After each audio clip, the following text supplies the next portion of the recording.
So naniniwala po ako na itong kasong ito talaga ay paggigipit sa akin dahil sa aking political na paninindigan. So wag po kayong mag-alala. Hindi naman. Napakadami. Hindi naman kami nag-aalala. Excited nga kami, Harry Roque. Huwag ka mag-alala, hindi kami nag-aalala. Hindi po sila magtatagumpay na ako po ay i-extradite pabalik ng Pilipinas dahil sang-ayon po doon sa tinatawag na right to non-refoulement sa ilalim ng international law, hindi po ako po pwedeng ma-deport back sa Pilipinas hanggang hindi matapos yung desisyon ng bansang Netherlands kung ako nga po ay bibigyan ng asylum o hindi. Hindi ba niya nare-realize yung mga sinasabi niya? Kaka-apply pa lang niya ng asylum, masyado siyang confident na ma-approve yung kanyang asylum. Hindi pa nga siya sigurado doon eh. Oo. Paano pag ganun? Huwag tayo masyadong kumpiyansa. Tawag dyan, hubris. So kahapon nga mga kababayan, naglabas na ng warrant of arrest ang Pampanga RTC. Hindi ho ito Quadcom. Hindi ho ito Quadcom. Hindi ho ito House of Representatives. Hindi rin ho ito DOJ. Oo, hindi ho ito yung prosecutors ng DOJ. No. This is the Pampanga RTC. Oo, RTC pa. Hindi pa MTC, MCTC. RTC. Oo, kasi matinding criminal case kasi yung hinaharap niya kaya sa RTC. Oo. Yung matigas ang muka, nagsalita pa. Alam niyo mga kababayan, ito lang yung akin eh. It takes a lot of kapal ng muka to be Harry Roque. He is not a... She? Nalilito na ako nung kakamitin ko. He's not thinking straight. It takes a lot of kapal ng muka para maging tindigan yung kung paano tumindig si Harry Roque sa mga bagay-bagay. Ang weird. Ang weird na sinagot niya. Ito yung sinagot niya sa warrant of arrest kahapon. Yan.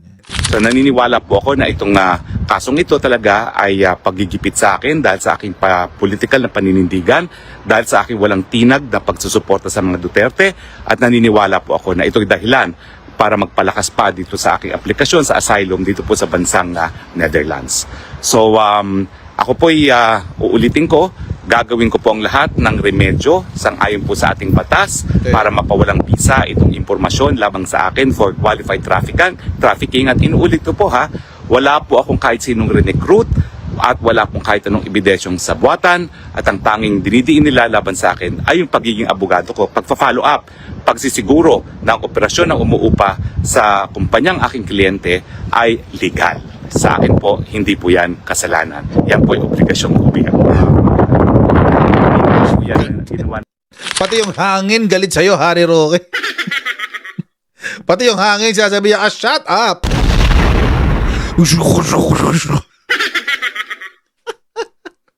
Ama ka na, sabi ng hangin.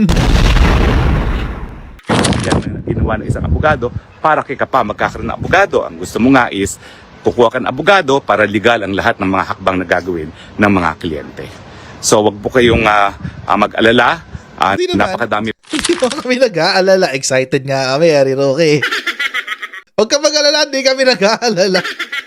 May pa pong remedyo na ating gagawin, at samantala po ay talaga naman pong habang nakapinpin ang aking petition for asylum, hindi po sila magtatagumpay na ako po ay i-extradite pabalik ng Pilipinas dahil sang-ayon po doon sa tinatawag na right to non-refoulement sa ilalim ng international law, hindi po ako po pwedeng ma-deport back sa Pilipinas hanggang hindi matapos yung desisyon ng bansang Netherlands kung ako nga po ay bibigyan ng asylum o hindi. Hindi ba niya nare-realize yung mga sinasabi niya? Ang sinabi niya, mga kababayan, hindi ako mapapauwi ng Pilipinas hanggang hindi pa tapos ang pagliliti sa kanyang asylum.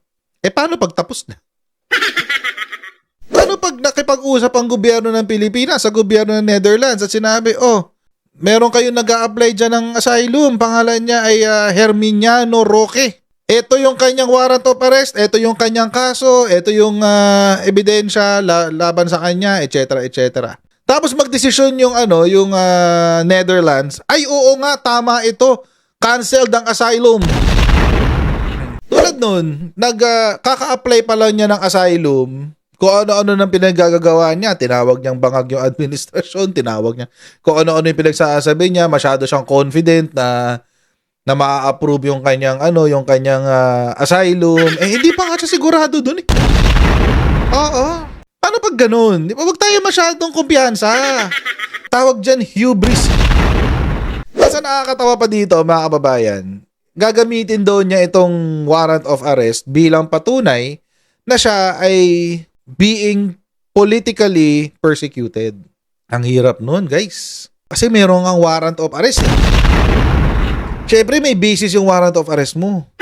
Ang basis ng warrant of arrest ay yung investigasyon o yung pag-aaral na ginawa ng korte, ng RTC. Kanino maniniwala ang gobyerno ng Netherlands? Sa laway ni Harry Roque o sa laway ng korte?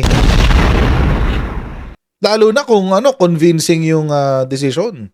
Pero nakakatawa, mga kababayan, yung mga kasi si Harry Roque merong pinost sa kanyang Facebook page. Sabi ni Harry Roque, hindi ba sila nanonood ng TV at YT? Buong Pilipinas alam na kung nasaan si Attorney Harry Roque, pero ang PNP, CIDG ni Diwata ay hindi. Anong klaseng level of ng incompetence ito? Only with Bagong Pilipinas. Kasi naglabas ang balita ng ang CIDG nga na hahanapin si Harry Roque. Kaso mo, mga kababayan, ang sinabi po dun sa balita, CIDG deploys teams nationwide to arrest Attorney Harry Roque, Casiong, and 49 others. Kasi may 49 eh. In-highlight pa yung tracker teams nationwide to apprehend Harry Roque. Tinigil doon. May comma So isang statement yan. Isang buong sentence kasi yan. Mga DDS, kailangan nating matuto ng reading skills. But anyway, alam naman nating lahat na nasa The Hague si Harry Roque. Kaya ang sabi ni General Torre, tututukan daw talaga nila yan. Kasunod ng tuluyang paglabas ng warrant of arrest laban kay Harry Roque, kampante si CIDG Director Major General Nicolas Torre na matutunton din ang kinaroroonan ng nagtatagong dating kalihim. Kahit sabihin na natin na nasa The Hague si Harry Roque, hindi naman natin alam kung nasaan siya doon. Di ba? Lain-lain ng daig eh. So kaya kailangan mo pa rin ng tracker team. The Hague is the general location. Pero syempre, gugulagurin mo pa yung The Hague na yan. Sa tulong ng Interpol! Kaya mga kababayan, kailangan ho talagang maipag-cooperate ng Pilipinas sa Interpol. Kaya kailangan maipagtulungan ng Pilipinas sa Interpol. Oo, kasi kailangan natin sila sa maraming arestong gagawin ng ating gobyerno. Magkakaroon ng pagbabago sa susunod na ilang buwan pagdating dito kay Harry Roque. Lalo na't nakatutok si General Torre. Sabi, General Torre, siniguro ang pagtutok sa tuluyang pagkaka-aresto kay Attorney Roque. Tutok lang, be. Sige, habulin nyo.